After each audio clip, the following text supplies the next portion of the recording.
સત્રાજીત યાદવ બહુ પ્રભાવી માણસ. હવે કૃષ્ણનો સામે જે વિરોધ લઈને ઊભો હોય કોઈ જેવો તેવો હોય? યાદવોમાં દ્વારિકામાં જે શ્રી કૃષ્ણની સામે બાયું ચડાવીને જે માણસ ઊભો હોય એ કઈ જેવો તેવો ન હોય, પ્રભાવી માણસ છે, સંપત્તિવાન છે.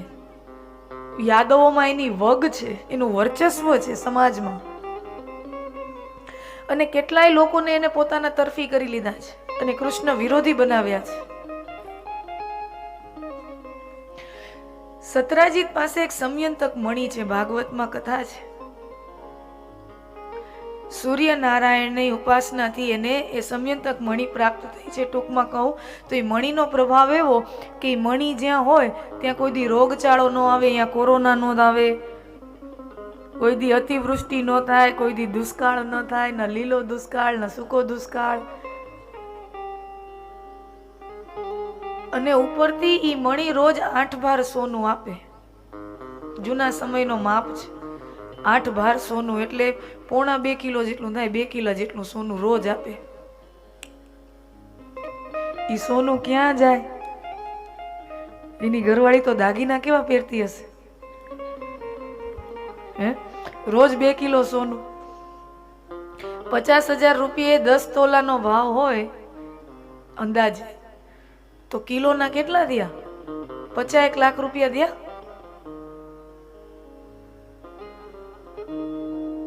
બરાબર ગણિત? તો એટલું સોનું.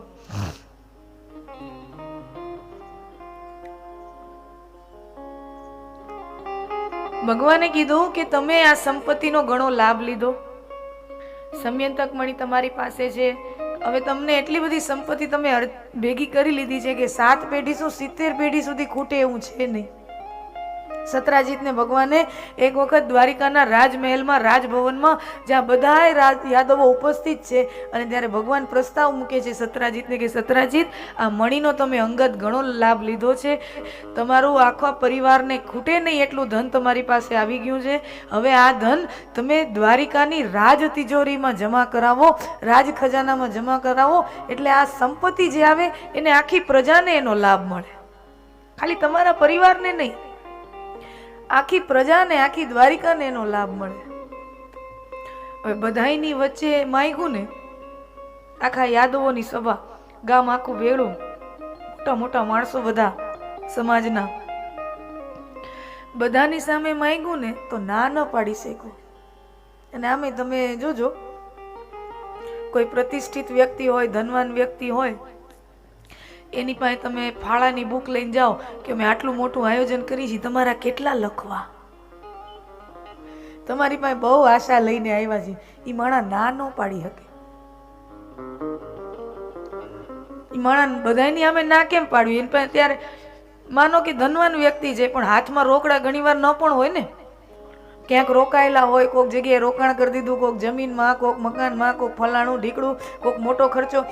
માણસ પ્રતિષ્ઠિત છે, ધનવાન છે, મોટા બિઝનેસ વાળો, પણ જરૂરિયાત નથી ને કે દરેક વખતે એવડો પૈસો હાથમાં હોય. ક્યાંક રોકી નાખ્યા પૈસા, માગવા આવ્યા પણ ના પાડી શકાય એમ છે નહીં. સત્રાજીતે ના તો પાડી નહીં, પણ હાય ન પાડી. ભગવાન સમજી ગયા કે આના દેવાની દાનત નથી, અને જે માણસને દાન દેવાની દાનત ન હોય એની પાસેથી ધરાર દાન લેવું એ શાસ્ત્રમાં પાપ ગણ્યું છે. દાન દેતી વખતે દાતાનો ઉમળકો હોય કે નાના મને દઈ દેવું છે, તો એવા વ્યક્તિ પાસેથી જ કંઈક લેવું, એ દાન ફળે. એ લ્યો તોય ફળે, દેવા વાળાને તો ફળે, પણ લેવા વાળાને ફળવું જોઈએ ને. કોક કહટાઈને, કચવાઈને ને કહટાઈને આપણને આપે, એ દાન, એવું લઈને શું ફાયદો? ભગવાન એ વાત જતી કરી. પ્રસંગ એવો બને છે ભાગવત કથામાં,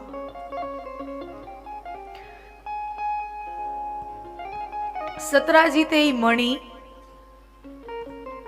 પોતાનો ભાઈ પ્રસેનને આપી છે. પ્રસેન એ મણિ પોતાના મુકુટમાં જડી અને એક વખત વનમાં શિકાર કરવા જાય છે.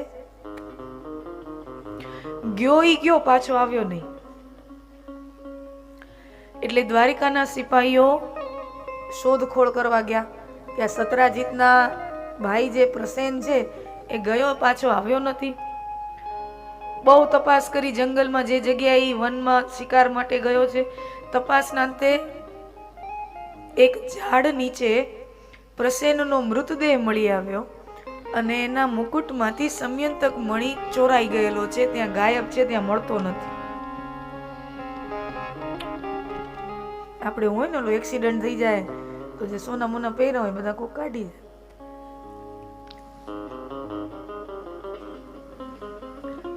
લાશ મળી, મૃતદેહ મળ્યો, સમયંતક મણિ ન મળી. હવે તમે સમજો, પહેલી શંકા કોના માથે જાય?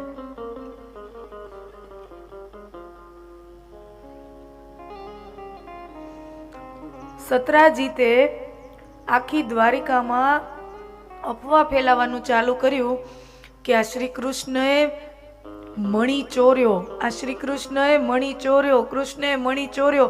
એને મારી પાસે મણિ માગી, મેં તમારા બધાય, તમે સાક્ષી છો, તમારા બધાની વચ્ચે મારી પાસે માગી, મેં એને ના આપ્યું નહીં, એટલે એને મારી પાસેથી લઈ લેવા આવી રીતે મારા ભાઈને મરાવીને મણિ ચોરી નાખ્યો. બોલો કેવો માણસ! આવી અફવાઓ ચાલુ કરી. અને આમે ભગવાનની ચોર શિરોમણી તરીકેની તો ખ્યાતિ ખરી. શાખ નાનપણથી ચાલી આવી છે, માખણ ચોર, માખણ ચોર. એટલે શ્રી કૃષ્ણ ચોરી કરે એવી અફવાઓ તો જલ્દી ફેલાય.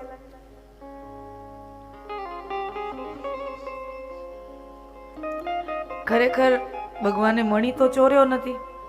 આખી દ્વારિકામાં ચોરે ને ચૌટે ઈ જ ચર્ચા થાય, શ્રી કૃષ્ણએ મણિ ચોર્યો, દ્વારકાધીશે મણિ ચોર્યો. જે કૃષ્ણ તરફના યાદવો છે બધાને તકલીફ થઈ કે અમારા ભગવાનની સામે આવા આરોપો મૂકે છે.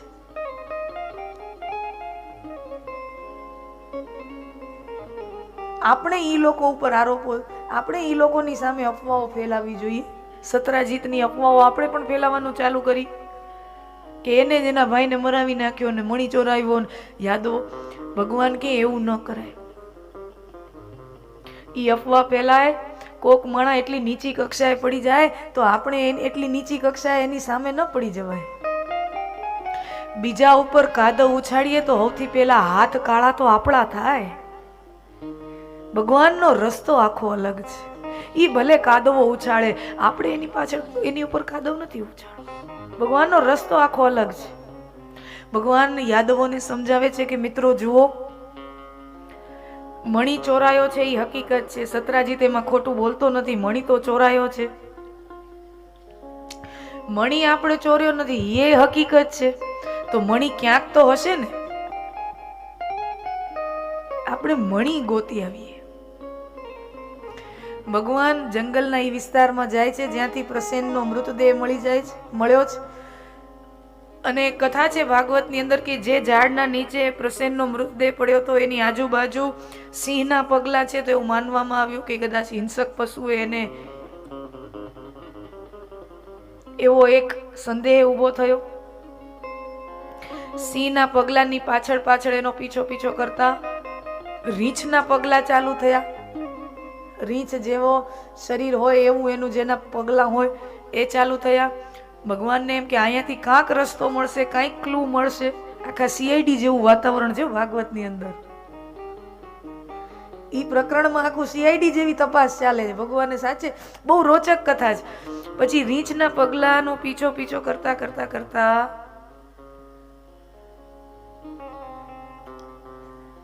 ઈ પગલા પહોંચે છે એકાદી ગુફામાં. અને ભગવાન જેવા ગુફામાં પ્રવેશ કર્યો, જેવો ગુફામાં પગ મૂક્યો, એક તાકતવર રીંછ હાથમાં તલવાર લઈ અને ભગવાનની ઉપર તૂટી પડે છે, આક્રમણ કરે છે, યુદ્ધ કરે છે. એટલે ભગવાને હવે આપણી ઉપર કોક તૂટી પડે, આક્રમણ કરે તો વળતો જવાબ આપવો ઈ તો કાયદો, આજનો કાયદો એમ કે છે એને તમારે હિંસા, એને હિંસા ન ગણાય. પોતાના બચાવ માટે તમે સામેવાળાને મારો એને હિંસા ન કહેવાય, એ છૂટ છે. તો ભગવાન પણ સામે યુદ્ધ કરે છે. યુદ્ધ ચાલ્યું. એ રીંછ અને ભગવાન વચ્ચે 1 દિવસ, 5 દિવસ, 10 દિવસ નહીં, પૂરા 28 દિવસ યુદ્ધ ચાલ્યું છે. ગુફાની અંદર 28 દિવસ યુદ્ધ ચાલ્યું છે. 28 દિવસ સુધી યુદ્ધનું કોઈ પરિણામ આવતું જ નથી. યુદ્ધ ચાલ્યા રાખે, ચાલ્યા રાખે, ચાલ્યા રાખે. આ રશિયા અને યુક્રેનનું જેમ પરિણામ નથી આવતું ને. શું આ બગડાટી બોલે છે દુનિયામાં.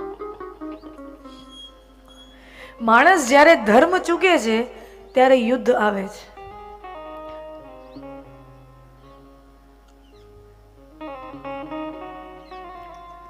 એ ડોકા કાપવાના કામ શસ્ત્રો કરે, બોમ્બાર્ડિંગ, સમાજ જીવન અસ્ત વ્યસ્ત થઈ જાય. અત્યારે તમે આ ઈરાક, ઈરાન, સિરિયા, બગદાદ આની સ્થિતિ જો છેલ્લા 20 વર્ષોથી કેટલી કથળેલી. આપણને એમ થાય કે ત્યાંના જે માણસો છે તો જીવતી જીવતું નરક જ જોઈ રહ્યા છે. આ યુદ્ધ કેટલા ભીષણ ખરાબ પરિણામો લઈ આવે વિચાર તો કરો.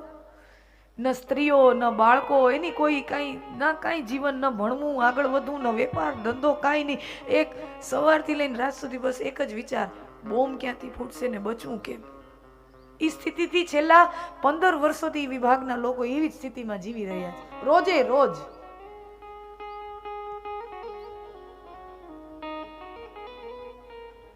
શસ્ત્ર ડોકા કાપવાનું કામ કરે, જ્યારે શાસ્ત્ર ડોકા બદલાવવાનું કામ કરે.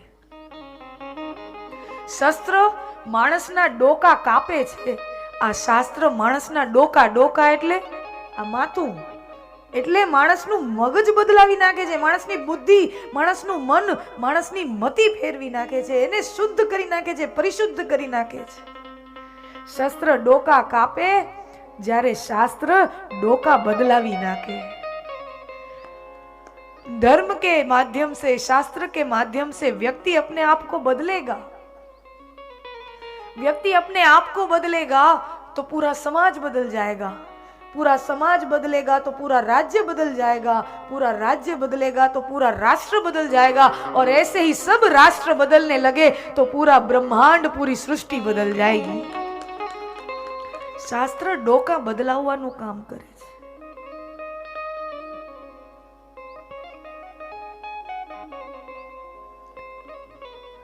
અહિંસા પરમો ધર્મ. અહિંસા જેવી સુંદર બાબત બીજું કોઈ નથી. પણ તો એના માટે હિંસા કરવી પડે, સત્યને માટે કદાચ જજુમવું પડે ને હિંસા કરવી પડે તો એમાં ઝંપલાવું પણ પડે. આપણો એ નાથ ગીતામાં કહી ગયો છે. પણ અહિંસા પરમો ધર્મ, સૌથી પહેલો સિદ્ધાંત તો અહિંસાનો છે. હિંસા તો એક છેલ્લું પગલું છે ધર્મની રક્ષા માટેનું. સૌથી છેલ્લો રસ્તો હિંસા જ. પહેલો નહીં. આપણે શું બધા સૌથી પહેલો રસ્તો જ હિંસાનો પકડે છે માણસ. સૌથી પહેલો રસ્તો હિંસા નથી.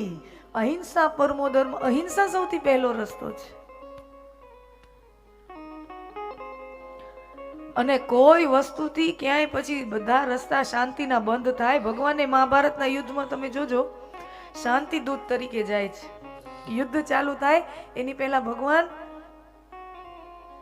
બે વચ્ચે સંધિ કરાર કરવા માટે કે યુદ્ધ ટળતું હોય તો શાંતિ દૂત બનીને જાય છે. પહેલા તો અહિંસાની વાત મૂકે છે, શાંતિની વાત મૂકે છે, યુદ્ધ ટાળવાની વાત મૂકે છે. પણ દુર્યોધન માનતો નથી.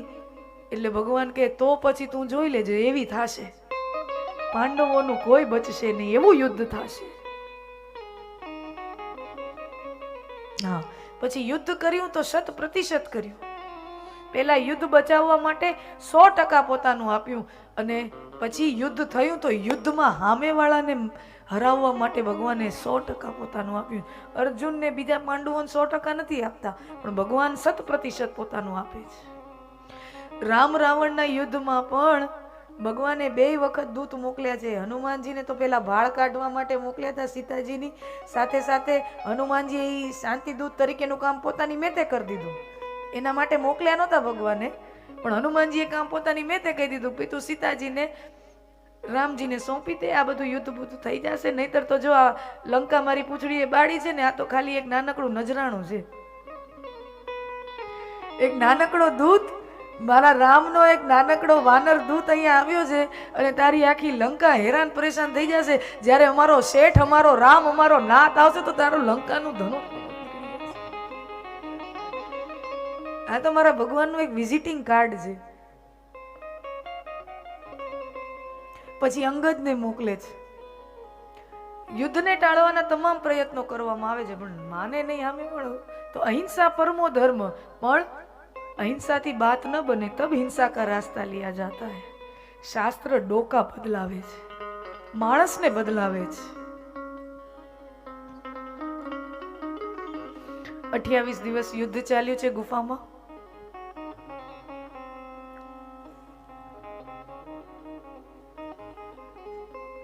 અને એ રીંછ કોઈ સાધારણ રીંછ નથી. રામકથામાં જેને હું ને તમે જામવંતજીના નામે ઓળખીએ છીએ, એ જામવંતજી ગુફામાં ભગવાનની સાથે 28 દિવસ યુદ્ધ કરે છે. 28 દિવસ સુધી જામવંતજી કહે છે કે હું કોઈની સાથે યુદ્ધ કરું અને સામે વાળો હારે નહીં, તો એ કોઈ સાધારણ મનુષ્ય ન હોઈ શકે. એ સાક્ષાત નારાયણનો જ અવતાર હોય. પ્રભુ પગમાં પડી જાય છે જામવંતજી ભગવાનના, અને પ્રભુ તમે અહીંયા આવ્યા.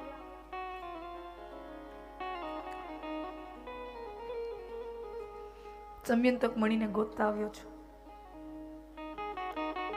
પ્રભુ 1 મિનિટ. ગુફામાં જરાક અંદર જાય. જામવંતજી એકાદીક મણી જેવું આમ લઈ આવે, હીરા જેવું, અને પ્રભુના હાથમાં કે પ્રભુ આ તો નથી ને? બસ આને ગોતતા તો અહીંયા આવ્યો છું. તમારી પાસે ક્યાંથી આવ્યું? અરે ખબર નહીં, કોઈક હિંસક પશુ પાસેથી આ મળ્યું છે. હિંસક પશુ ખાતો હોય અને એની પાસેથી એની પાસેથી આ મળ્યું છે. બસ મળ્યું તે દીનું મારી પાસે મેં અહીંયા રાખ્યું છે. તમે આને ગોતતા ગોતતા આવ્યા છો? એટલે આને ગોતતા ગોતતા આવ્યો છું. પ્રભુ આલ્યો. અને મણી લઈને જેવા ભગવાન દ્વારકા તરફ જાય, એમાં જામવંતજી કહે છે કે પ્રભુ તમારા ભક્તની એક ઘણા સમયથી ઈચ્છા છે. ભગવાને કીધું બોલો બોલો, શું ઈચ્છા છે? પૂર્ણાવતાર ધારણ કરીને આવ્યો છે આ નારાયણ શ્રી કૃષ્ણના રૂપમાં. પૂર્ણાવતાર ધારણ કર્યો છે ને, એટલે આપણે નક્કી કર્યું છે બધાની ઈચ્છાઓ પૂરી કરવી. બોલો શું છે ઈચ્છા? તો કે મારી દીકરી જામવંતીની ઘણા સમયથી ઈચ્છા છે કે આપ એનો પત્ની રૂપે સ્વીકાર કરો. કીધું ને, બધાની ઈચ્છા પૂરી કરીશ. પૂર્ણાવતાર લીધો જ એટલે છે કે મારે બધાની ઈચ્છા પૂરી કરવી છે, મારે કોઈની ઈચ્છા બાકી રાખવી જ નથી. જામવંતીજીનો પત્ની તરીકે સ્વીકાર કર્યો.